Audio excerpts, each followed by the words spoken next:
Hi everyone, I'm Noreen and welcome to my kitchen. Do you like donuts? Well good, because today we're going to make some baked cake donuts. So come cook with me and let's see how we make these.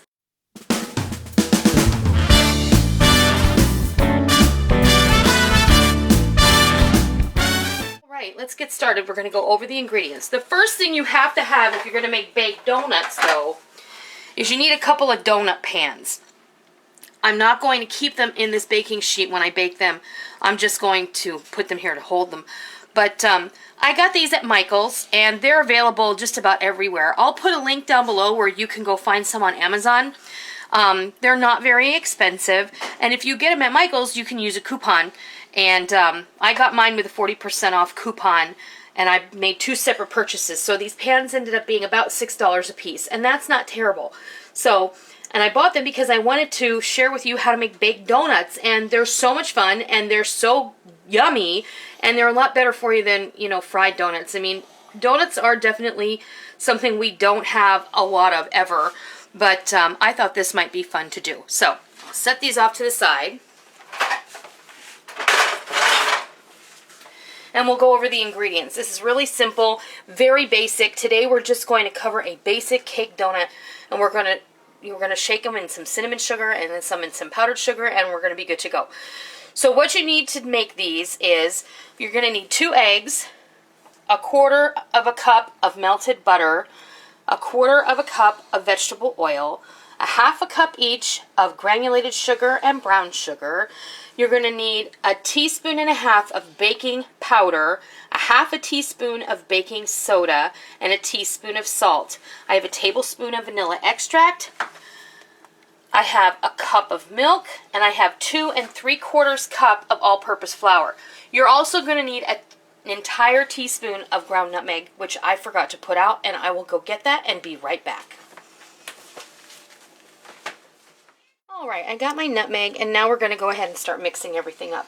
You're going to start off, I'm just going to use my hand mixer today because that's easy, and I want everybody to know that you don't have to have a KitchenAid mixer to make all the things that I make. It's just, you don't have to. It might make it a little more difficult on some levels, but it's all good. So we're going to mix together the sugars, the butter, and the oil. Tell them what you're mixing it in. What am I mixing it in? Oh, this is my hold-a-bowl, which I absolutely love. I did a review on this, and you can find these. I'll put a link below where you can find them.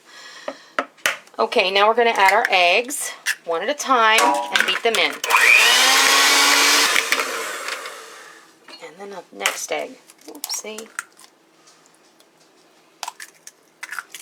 It doesn't want to go.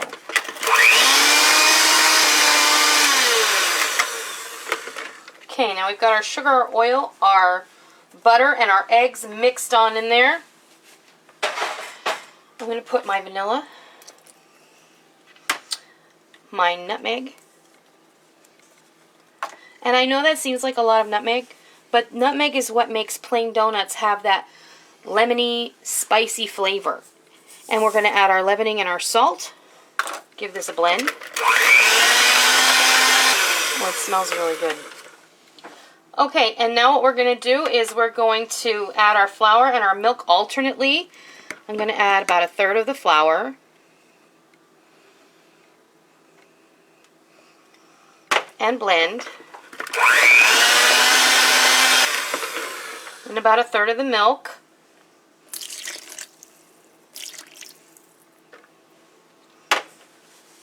And blend again.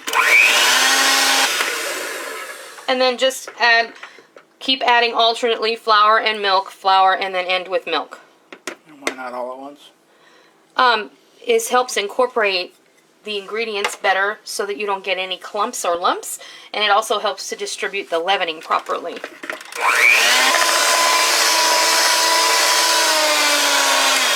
Alright, we've got all of our flour and our milk incorporated into everything else, and now we're going to go ahead and get this donut batter into those donut pans.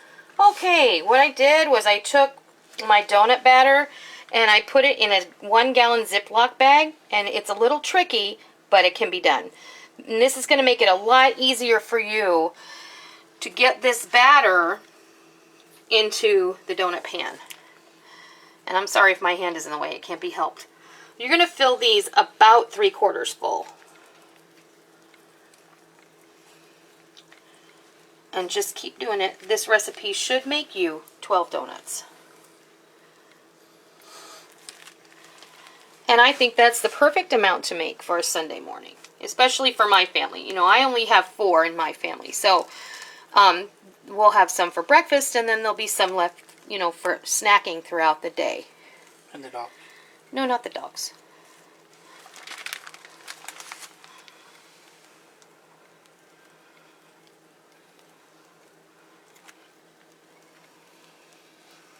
When the bag is really full, it can be kind of tricky. And then check and see if you have any that fall short, like maybe this one. This will self-level to some degree while it's in the oven. And if you have a little batter left over, you can save it for later and bake it off then. So, I'm going to give these a tap on the counter. That'll help level them off a bit. Okay, into the oven these go. My oven is preheated at 425 degrees. These are going to bake 12 to 15 minutes. When they're ready to come out, I'll bring you back and I'll show you what they look like. Okay, these are ready to come out of the oven. See? I told you they were ready to come out of the oven. You're a future teller. I am. Alright, these need to sit in the pan for 5 minutes before we take them out. When it's time to take them out, I'll come back and I'll show you what they look like. I turned these out onto the pan and they're great. I may have overfilled them just a little bit, but you know, is anybody going to turn these down? I'm pretty sure they're not going to. It'll taste the same. It's okay. So what I'm choosing to do is I'm going to leave 4 plain, I'm going to do 4 powdered, and 4 with cinnamon sugar. Now because these are baked and not fried, we have an issue with stickage. Okay, so the powdered... Lack of stickage. Lack of stickage. The powdered sugar isn't that much of a problem. So what I've got here is just a little Ziploc bag with some powdered sugar in the bottom, and I'm just dunking the tops in the powdered sugar. If you want to do the whole donut, that's fine. But any of you who have children will know that children and powdered sugar, especially if you have little children, that is not a combination any of us choose to go into. So, the cinnamon donut, the cinnamon sugar donut, because these are baked and there's no oil on the outside, this cinnamon sugar ain't gonna stick, okay? Not like you would want it to. So, I melted a little butter, and I know this is gilding the lily and all, and maybe defeats the purpose of baking the donuts instead of frying them. But dip into the butter, and then spin it in the cinnamon sugar, and it's all good. There we have it. I just had to take a picture. So we're going to try this. So let's see what this looks like. Looks like a cake donut. What do you think?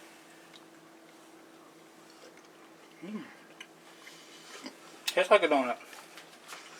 It tastes like a donut. Looks like a donut. Quacks like a donut. Must be a donut. Oh, those are good. Pardon my full mouth. These are really delicious. I hope that you give them a try, and I hope that you love them. I'll leave links down below where you can find those pans, and I hope you try them. I hope you love them, and until next time, I'll see ya. Thank you for joining me in my kitchen today. I hope you liked what you watched today, and I hope that you try it, and I hope that you love it. If you like what you saw, please consider hitting the thumbs up button and giving me a positive rating. And also, make sure that you hit the subscribe button if you're already not a subscriber, so that you don't miss out on any of the fun we have here in our kitchen every single day. I hope that you enjoyed it. I'm really glad that you're here. Thank you for stopping by. Don't forget to come by tomorrow. Until next time, happy eating!